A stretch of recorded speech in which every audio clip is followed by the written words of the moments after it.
And a local man is turning his own personal tragedy into a positive for others by sharing the story of his late wife. Local 12's Adam Clements joins us live in the studio to explain. Hey, Adam. Hey, Bob. You know, the phrase borrowed time is one that we hear often. It's typically accompanied by a cancer diagnosis.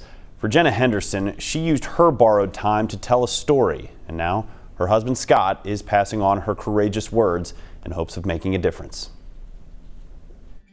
My name is Jenna Henderson, and I'm a Young Life leader. Jenna Henderson made every single day of her life count. I have the privilege of just letting kids know what life is supposed to be. Beating cancer not once but twice as a teenager will give a person that kind of perspective. She always had others on her heart and her mind. Jenna met her husband Scott at a Young Life camp in 2010. Not long after that, they were married, looking forward to spending the rest of their lives together. But this fairy tale would have a different ending. She started having the pain and started to say something's not right. Things will be fine. We're doing well. We'll get through this. I don't think it's cancer. And then it turned out to be cancer. After 13 years in remission, it was back.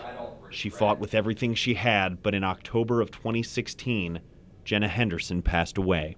How can the very thing that I've planned my life and future around be taken? But it wasn't what was taken from Scott that gave him clarity.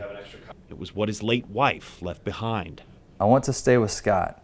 I know you can heal me. Her thoughts, fears, conversations with God, all documented in personal journals. Felt prompted that I need to bring this together, and I need to make a book out of it. So that's exactly what he did.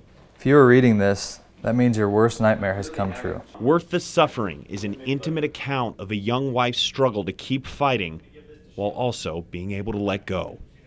People have said this is incredible, this is inspiring. Even though you're sharing the worst news ever, I walk away encouraged. Jenna's story shows me that you can still have hope that things will be okay. And even if they're not okay, and even if it doesn't end up the way that you wanted it to, that doesn't mean things are necessarily bad. There's still good that can come from that. Scott knows Jenna would have wanted him to go on with his life and keep living with purpose. If you ask Scott, he will proudly tell you he's doing just that. I found that it was comforting to find a way to still love and serve Jenna even after she had passed away. Her story didn't have to end. I hope that someday you're able to see it like that, because that is the one concrete thing in life, the only concrete thing. My God and the promises He has for His people. Love you, Jenna.